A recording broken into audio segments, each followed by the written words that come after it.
I'll just quickly say something.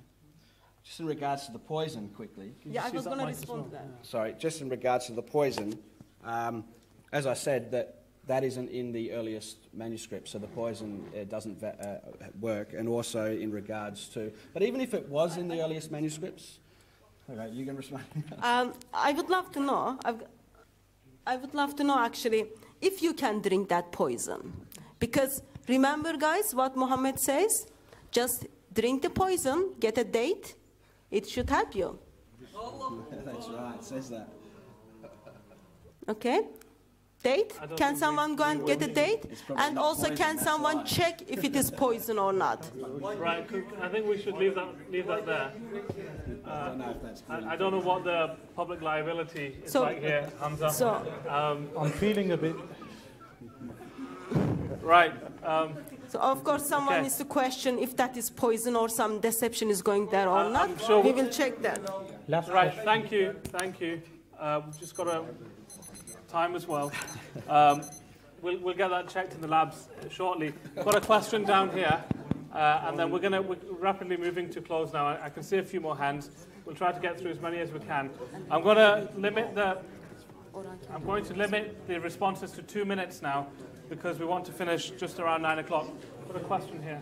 Okay. The Shaykh was going to prove that he is the real lover of Prophet Jesus, peace be upon him. Okay. With regard to what Khalid said, that it was an honor for people to die for the sake of someone else in previous cultures, and it's no longer honorable, then that would mean you should accept the marriage of Aisha radiallahu anha, because it was a cultural accepted fact at that time, and it's not accepted anymore. Additional to that, you mentioned a few more points, but I cannot remember them. Maybe the poison is taking its effect. I said... Is it real? That you see, it's a matter of faith. This is a matter of faith. Yeah. So you're saying it's real? Basically, we had Ali there for you to cure and poison to drink. Now you said that you do not believe those verses are a part of the Bible. Yes? So you're telling us to believe in a Bible which has verses that you yourself do not believe in. Meaning, what kind of religion is this, that one group of people are saying these are verses from God, and another group of Christians are saying that these are not verses from God? This is a contradiction.